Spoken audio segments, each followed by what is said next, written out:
Welcome back everyone, welcome to civil service study. आज date हो गई है 27 जुलाई 2020 और लगाते हैं test number UPSC civil services prelims के लिए 468। फोकस करेंगे करंट अफेयर्स के प्रश्नों पर। तो चलिए स्टार्ट करते हैं। तो क्वेश्चन नंबर 1 पर आ जाइए। निम्नलिखित में से कौन से पार्टिकुलेट मैटर हैं इनमें से PM 1.0, PM 2.5, PM 10? केवल एक, केवल 3, इनमें से कोई भी नहीं है या फिर तीनों के तीनों हैं पार्टिकुलेट मैटर। PM 1.0 तो है, PM 10 भी है, PM 2.5 भी है, सारे के सारे हैं, बी है इसका आंसर। तो देखिए तीनों के तीनों पार्टिकुलेट मैटर हैं। बात करें PM 1.0 की तो इसका आकार 1 माइक्रोमीटर से कम होता है। ये छोटे पार्टिकल बहुत खतरनाक होते हैं।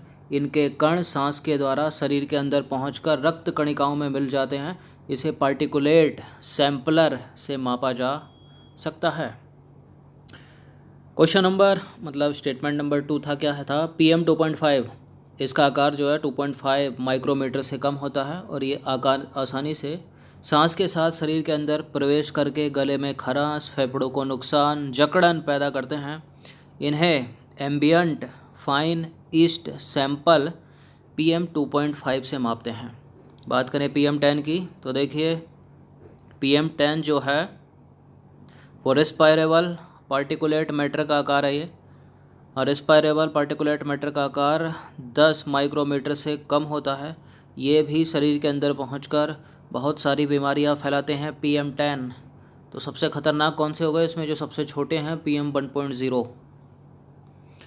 क्वेश्चन नंबर 2 है, निम्नलिखित कथनों पर विचार करना है। 2 स्टेटमेंट है यहाँ पर, बताना है कि इनमें से कौन सा करेक्ट है। पहला स्टेटमेंट क्या है? पुलिस बल को आत्मरक्षा के वैयक्तिक एवं एकमात्र उद्देश्य के लिए या जहां शांति और व्यवस्था को बनाए रखने के लिए यह आवश्यक है कि अपराधी को घायल करने या जान से मारने का अधिकार है। दूसरा स्टेटमेंट है, भारतीय दंड संहिता IPC की धारा 96 के तहत प्रत्येक मनुष्य को निजी रक्षा का अधिकार है, जो कि एक प्राकृतिक और अंतर्निहित अधिकार है। दूसरा स्टेटमेंट कुछ और कह रहा है, पहला स्टेटमेंट कुछ और कह रहा है। फिर से पढ़ लेते हैं एक बार। पुलिस बल को आत्मरक्षा के वैयक्तिक एवं एकमात्र उद्देश्य के लिए या जहां शांति और व्यवस्था को बनाए रखने के लिए यह आवश्यक है कि अपराधी को घायल करने या जान से मारने का अधिकार है उसको। समझ में आ गया होगा? शांति बनाए रखने के लिए और व्यवस्था को बनाए रखने के लिए अपराधी को घायल करने या जान से मारने का अधिकार है, आत्मरक्षा के व्यक्तिक और एकमात्र उद्देश्य के लिए। ये करेक्ट है दोनों के दोनों स्टेटमेंट। इसका आंसर हो जाएगा ऑप्शन नंबर C। क्यों पूछा जा रहा है ये प्रश्न? क्योंकि हाल ही में जो है न्यायोत्तर हत्या जो है बढ़ी है। तो देखिए क्वेश्चन नंबर स्टेटमेंट जो है इसके दोनों के दोनों सही हैं। तो आपराधिक प्रक्रिया संहिता CRPC की धारा 46 क्या कहती है कि पुलिस को बल प्रयोग करने के लिए अधिकृत करती है। ये धारा एक ऐसा अपराधी जिसने ऐसा कोई अपराध किया है जिसकी सज़ा मृत्युदंड या आजीवन कारावास हो सकती है, इसके संदर्भ में यदि बल का प्रयोग यहाँ तक कि हत्या भी आवश्यक हो तो पुलिस कर सकती है। ऐसा लिखा है CRPC की धारा 46 में। लेकिन साफ साफ लिखा है कि एक ऐसा अपराधी जिसने कोई ऐसा अपराध किया हो जिसकी सज़ा मृत्युदंड या आजीवन कारावास हो सकती है, उसके संदर्भ में करना है ऐसा। अब देखिए दूसरी तरफ देखा जाए तो भारतीय दंड संहिता IPC की धारा 96 क्या कहती है? प्रत्येक व्यक्ति को निजी रक्षा का अधिकार है, जो कि एक प्राकृतिक और अंतर्निहित अधिकार है। क्वेश्चन नंबर 3 पर आ जाइए। सामुदायिक कैंटीन से रिलेटेड कुछ स्टेटमेंट है यहाँ पर। देखिए सामुदायिक कैंटीन या रसोई बहुत सस्ती कीमत पर लोगों को पौष्टिक भोजन प्रदान करती हैं। इनमें खाद्य सुरक्षा के साथ साथ पोषण सुरक्षा के मानकों को भी ध्यान में रखा जाता है। ये सतत विकास लक्ष्यों को प्राप्त करने में भी महत्वपूर्ण भूमिका निभाती है। सामुदायिक कैंटीन या रसोई बिल्कुल करेक्ट हैं दोनों के दोनों स्टेटमेंट। C है इसका आंसर। तो देखिए देश के लगभग 10 से अधिक राज्यों में सामुदायिक कैंटीन चलाई जा रही है। कुछ उल्लेखनीय उदाहरणों में तमिलनाडु की अम्मा कैंटीन और कर्नाटक की इंदिरा कैंटीन शामिल है इसमें। राजस्थान ने जून 2020 में महामारी के संकट, कौन सी महामारी? कोरोना महामारी की स्थिति में तमिलनाडु की अम्मा रसोई की तर्ज पर इन्होंने चलाई थी इंदिरा रसोई योजना। इस योजना के माध्यम से गरीबों और ज़रूरतमंदों को रियायती दरों पर दिन में 2 बार पौष्टिक भोजन उपलब्ध कराया जा रहा है। मध्य प्रदेश की दीनदयाल कैंटीन भी सामुदायिक कैंटीन का ही उदाहरण है। क्वेश्चन नंबर 4 पर आ जाइए। यह महाराष्ट्र राज्य का 7वां वन्यजीव गलियारा है जिसे संरक्षण रिजर्व के रूप में घोषित किया गया अभी हाल ही में। यह गोवा, कर्नाटक और महाराष्ट्र के मध्य विचरण करने वाले बाघों का निवास स्थान है। यहाँ अर्ध सदाबहार वन, उष्णकटिबंधीय शुष्क पर्णपाती वन और कई अद्वितीय वृक्ष, तितलियाँ और फूल पाए जाते हैं। इस संरक्षण रिजर्व की वर्तमान अवस्थिति वेस्टर्न घाट है, पश्चिमी घाट है। उपरोक्त विवरण निम्नलिखित में से किसके संदर्भ में है बताइए। मधुमलई संरक्षण रिजर्व, तिलारी संरक्षण रिजर्व, महादई संरक्षण रिजर्व या राजाजी संरक्षण रिजर्व। देखिए राजाजी तो उत्तराखंड में है तो दूर दूर तक तो ये हो नहीं सकता। तिलारी हो सकता है, महादई हो सकता है, मधुमलई हो सकता है। हम इस पर पहले भी चर्चा कर चुके हैं। इसका आंसर है ऑप्शन नंबर बी, तिलारी संरक्षण रिजर्व। तो तिलारी महाराष्ट्र का 7वां वन्यजीव गलियारा है जिसे संरक्षण रिजर्व अभी हाल ही में घोषित किया गया है। अपने वन क्षेत्र में 9 गांवों को आच्छादित करने वाले इस क्षेत्र को एक गलियारे के रूप में जाना जाता है। यहाँ तक कि 3 राज्यों गोवा, कर्नाटक और महाराष्ट्र के मध्य विचरण करने वाले बाघों और हाथियों की आबादी के लिए जो है ये निवास स्थान के रूप में जाना जाता है। यह गोवा के महादई अभयारण्य को कर्नाटक के भीमगढ़ से जोड़ता है। इसमें अर्ध सदाबहार वन, उष्णकटिबंधीय शुष्क पर्णपाती वन और कई तरह के वृक्ष, तितलियां और फूल पाए जाते हैं। तिलारी संरक्षण रिजर्व समाचारों की सुर्खियों में है ये। क्वेश्चन नंबर 5 पर आ जाइए। निम्नलिखित में से कौन से अंतर सरकारी जलवायु परिवर्तन पैनल के पृथ्वी पर होने वाले घटनाओं के अनुमान हैं। कौन कौन सा अनुमान लगाया है अंतर सरकारी जलवायु परिवर्तन पैनल ने। देखिए समुद्र के स्तर में वृद्धि के कारण, उष्णकटिबंधीय चक्रवातों के कारण तटीय क्षेत्रों में बाढ़ की घटनाओं में वृद्धि होगी। वैश्विक तापमान के कारण चक्रवातों की विनाशकारी क्षमता में वृद्धि होगी। 21वीं सदी में बहुत तीव्र वेरी इंटेंस उष्णकटिबंधीय चक्रवातों की संख्या में वृद्धि होगी। बिल्कुल ये करेक्ट है, सारे के सारे आंसर डी है इसका आंसर। तो अंतर सरकारी जलवायु परिवर्तन पैनल के अनुसार वैश्विक तापमान में मानव निर्मित ग्रीन हाउस गैस उत्सर्जन का प्रमुख योगदान है। पूर्व औद्योगिकरण युग से पहले वैश्विक तापमान में 2 डिग्री सेल्सियस की वृद्धि पर उष्णकटिबंधीय चक्रवातों की तीव्रता 1 से 10% की वृद्धि का अनुमान है। इसका मतलब यह है कि उष्णकटिबंधीय चक्रवातों की विनाशकारी क्षमता में आगे और भी अधिक प्रतिशत वृद्धि की संभावना है। अब देखिए होगा क्या क्या इसमें। समुद्र के स्तर में वृद्धि के कारण, उष्णकटिबंधीय चक्रवातों के कारण तटीय क्षेत्रों में जो है बाढ़ की घटनाओं में वृद्धि होगी। देख भी रहे होंगे आप असम में क्या हाल हो रहा है। वायुमंडलीय नमी की मात्रा में वृद्धि के कारण भविष्य में उष्णकटिबंधीय चक्रवात के कारण होने वाली वर्षा में वृद्धि होगी। वैश्विक तापमान के कारण चक्रवातों की विनाशकारी क्षमता में वृद्धि होगी। 21वीं सदी में वेरी इंटेंस उष्णकटिबंधीय चक्रवातों की संख्या में वृद्धि होगी। ये अनुमान किसके हैं? अंतर सरकारी जलवायु परिवर्तन पैनल IPCC के। क्वेश्चन नंबर 6 पर आ जाइए। हाल ही में रजिस्ट्रार जनरल इंडिया द्वारा शिशु मृत्यु दर इन्फेंट मोर्टालिटी रेट IMR से संबंधित अनुमानित आंकड़े प्रस्तुत किए गए हैं। इसके संदर्भ में कौन सा एक गलत है, असत्य है? तो पहला स्टेटमेंट है देश में औसत शिशु मृत्यु दर प्रति 1000 जीवित जन्मे बच्चों पर 32 है। बिहार में देश में सबसे ज़्यादा शिशु मृत्यु दर है कितनी? 48 1000 में से। और शिशु मृत्यु दर प्रति 1000 जीवित जन्मे बच्चों में से 1 वर्ष से कम उम्र के बच्चों की मृत्यु की संख्या को प्रदर्शित किया जाता है इस पर। और सबसे कम शिशु मृत्यु दर किस में है? जिसका सेक्स रेशियो सबसे अच्छा है, जिसकी लिटरेसी सबसे अच्छी है। बड़े राज्यों में नाम केरल। तो कोई एक तो पक्का गलती होगा इसमें, क्योंकि उपरोक्त में से कोई नहीं, जैसा कोई स्टेटमेंट तो है नहीं इसमें। तो देखिए देश में औसत मृत्यु दर प्रति 1000 जीवित जन्मे बच्चों पर 32 है।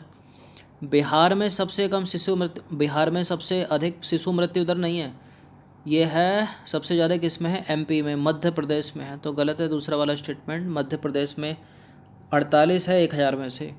अब देखिए शिशु मृत्यु दर प्रति 1000 जीवित जन्मे बच्चों में से 1 वर्ष से कम उम्र के बच्चों की मृत्यु की संख्या को प्रदर्शित करती है।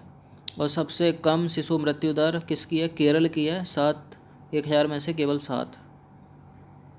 तो देखिए हाल ही में रजिस्ट्रार जनरल इंडिया के कार्यालय के अनुसार मध्य प्रदेश में शिशु मृत्यु दर वर्ष 2018 में पिछले वर्ष अर्थात 2017 की तुलना में 47 से बढ़कर जो है 48 हो गई है। देखिए रजिस्ट्रार जनरल का कार्यालय जो है गृह मंत्रालय के अधीन है। यह नमूना पंजीकरण प्रणाली बुलेटिन जारी करता है, जिसके द्वारा राज्यों के जन्म दर, मृत्यु दर एवं शिशु मृत्यु दर के अनुमानित आंकड़े प्रस्तुत किए जाते हैं। देश में औसत शिशु मृत्यु दर की बात करें तो 1000 जीवित जन्मे बच्चों पर कितनी है, 32 है। अगर इसकी तुलना हम ग्रामीण क्षेत्रों में देखेंगे तो कितनी है, 36 है, और शहरी क्षेत्रों में देखेंगे तो कितनी है, 23 है। तो टोटल जो निकला 32 निकला 1000 में से। अब देखिए मध्य प्रदेश में देश में सर्वाधिक शिशु मृत्यु दरें कितनी, 48, 1000 में से 48 बच्चों की मृत्यु। अब देखिए मध्य प्रदेश में 1000 जीवित जन्मों में से 26 शिशुओं की मृत्यु, अर्थात आधे से अधिक राज्यों की मृत्यु आधे से अधिक शिशुओं की मृत्यु जन्म के पहले 7 दिनों के भीतर ही हुई है। मध्य प्रदेश के बाद सर्वाधिक शिशु मृत्यु दर के मामले में दूसरा स्थान उत्तर प्रदेश का आता है, और वहाँ कितनी है, वहाँ 43 शिशु 1000 में से मृत्यु हो गई उनकी। तथा बड़े राज्यों में देखा जाए तो सबसे कम किस में है, 7 है केरल में। तो सबसे अधिक आपको याद रखना है मध्य प्रदेश में, सबसे कम किस में है, केरल में। बात करें शिशु मृत्यु दर की, मातृ मृत्यु दर की, जन्म दर की और मृत्यु दर की, तो देखिए शिशु मृत्यु दर प्रति 1000 जीवित जन्मे बच्चों में से 1 वर्ष से कम उम्र के बच्चों की मौत की संख्या को प्रदर्शित करती है। और मातृ मृत्यु दर यह गर्भावस्था या उसके प्रबंधन से संबंधित किसी भी कारण से, यानी आकस्मिक या अप्रत्याशित कारणों को छोड़कर प्रति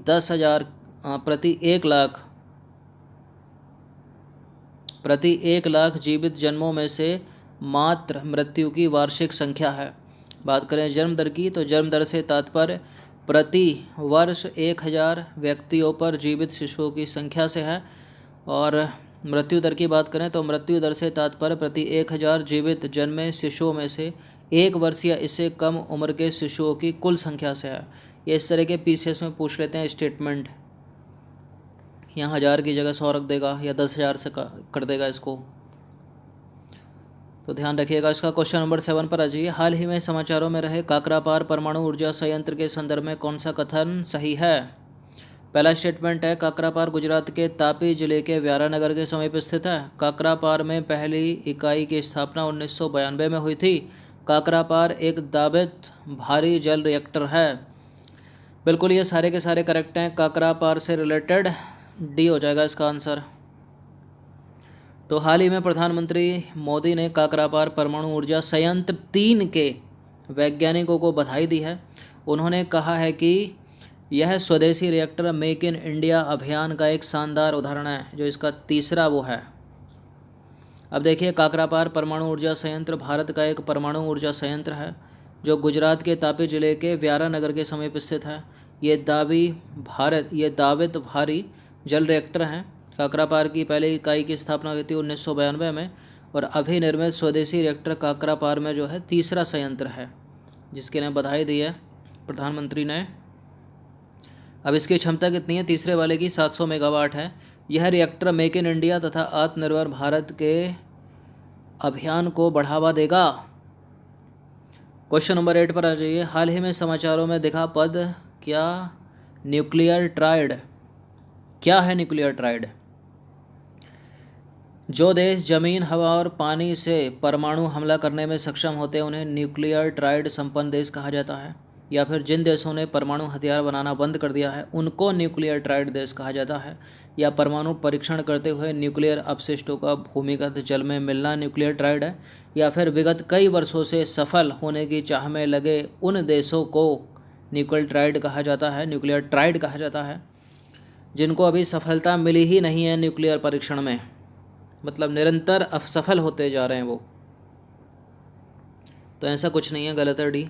सी भी गलत है और बी भी गलत है। इसका सही उत्तर हो जाएगा ए, न्यूक्लियर ट्राइड। जो देश जमीन, हवा और पानी से परमाणु हमला करने में सक्षम होते हैं उन्हें न्यूक्लियर ट्राइड संपन्न देश कहा जाता है। ऑप्शन नंबर ए है इसका आंसर। तो देखिए, जो देश जमीन, हवा और पानी से परमाणु हमला करने में सक्षम होते हैं उन्हें न्यूक्लियर ट्राइड संपन्न देश कहा जाता है। वर्तमान में USA, China, Russia, Israel, France, Bharat इत्यादि जो है वो न्यूक्लियर ट्राइड संपन्न देश हैं। इत्यादि का मतलब इसके अलावा और भी होंगे कुछ। क्वेश्चन नंबर 8 पर आ जाइए। हाल ही में समाचारों में रही विश्व डोपिंग रोधी एजेंसी वाडा के संदर्भ में कौन सा सही है? पहला स्टेटमेंट है, विश्व डोपिंग रोधी एजेंसी एक विश्व स्तरीय स्वतंत्र संस्था है जो कि अंतर्राष्ट्रीय खेलों में ड्रग्स के बढ़ते चलन को रोकने के लिए बनाई गई। इसकी स्थापना 10 नवंबर 1999 को स्विट्जरलैंड के ल्यूसेन शहर में की गई थी। वर्तमान में वाडा का मुख्यालय फ्रांस के पेरिस में स्थित है। और ए और बी दोनों सही हैं। देखिए पहला करेक्ट है, इसमें दूसरा करेक्ट है, तीसरा वाला गलत है। इसका आंसर हो जाएगा इसलिए ऑप्शन नंबर डी, केवल ए और बी। वर्तमान में इसका मुख्यालय पेरिस के फ्रांस में नहीं है, बल्कि कनाडा के मॉन्ट्रियल में है।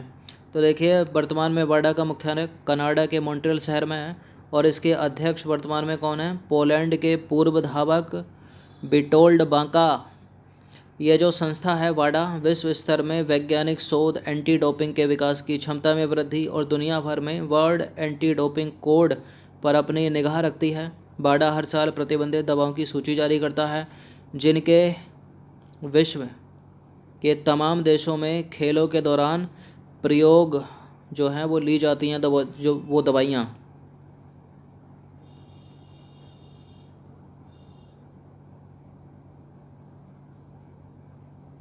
नहीं, रोक होती है उन पर।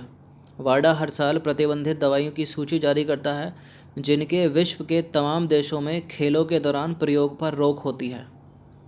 यदि इनको कोई लेता है तो उस पर क्या होगा? उस पर बैन लगा दिया जाएगा वाडा के द्वारा। अब जैसी वाडा है ऐसी इंडिया में भी है। तो देखिए विश्व क्यों पूछा गया है प्रश्न, विश्व डोपिंग रोधी एजेंसी वाडा ने देश की राष्ट्रीय डोपिंग परीक्षण प्रयोगशाला के निलंबन को जो है 6 माह के लिए और बढ़ा दिया है। इसलिए न्यूज़ में क्यों बढ़ाया है? क्योंकि राष्ट्रीय डोप परीक्षण प्रयोगशाला का यह निलंबन जो है उसके अंतर्राष्ट्रीय मानकों के अनुरूप नहीं होने के कारण बढ़ाया गया है। मतलब अभी उसके अंतर्राष्ट्रीय मानक जो हैं वो उतने नहीं हैं जितने वाडा को चाहिए। क्वेश्चन नंबर 9 पर आ जाइए। इनसाइडर ट्रेडिंग किसे कहा जाता है? जब किसी कंपनी के बाहर का कोई व्यक्ति कंपनी की अंदरूनी जानकारी को चुराकर शेयर खरीद या बेचकर गलत तरीके से मुनाफा कमाता है तो उसको इनसाइडर ट्रेडिंग कहा जाता है। ये सही है? या फिर जब कंपनी के मैनेजमेंट से जुड़ा कोई व्यक्ति अंदरूनी जानकारी के आधार पर शेयर बेचकर या गलत तरीके से मुनाफा कमाता है तो उसे इनसाइडर ट्रेडिंग कहा जाता है। केवल देश के अंदर ही ट्रेड करना इनसाइडर ट्रेडिंग है, ये इनमें से कोई नहीं, कुछ और होती है इनसाइडर ट्रेडिंग। ये दोनों तो एक ही जैसे हैं, खाली फ़र्क क्या है कि ये कंपनी का बाहर का व्यक्ति था और ये कंपनी के मैनेजमेंट का ही व्यक्ति है। तो कौन सा सही होगा इसमें? ये तो गलत है। चलिए आंसर इन्हीं दोनों में से एक है।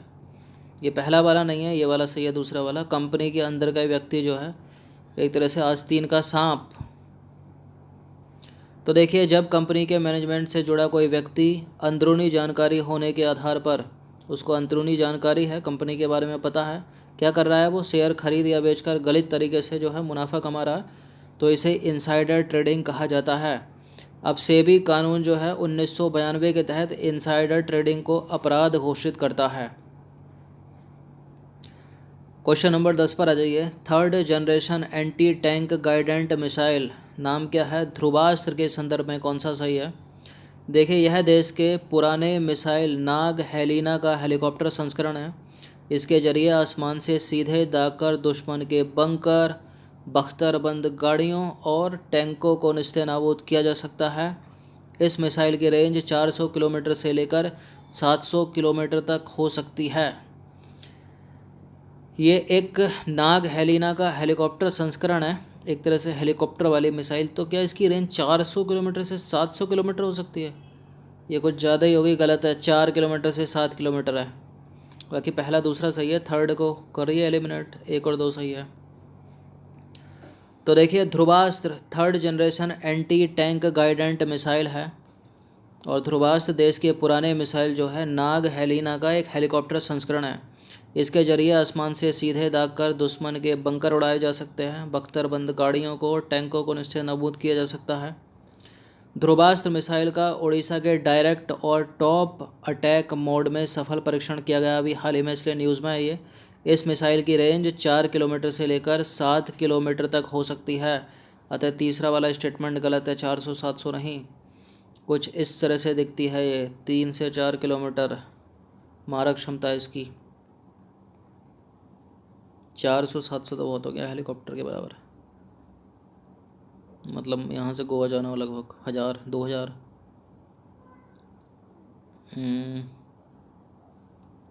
केरल केरल तक।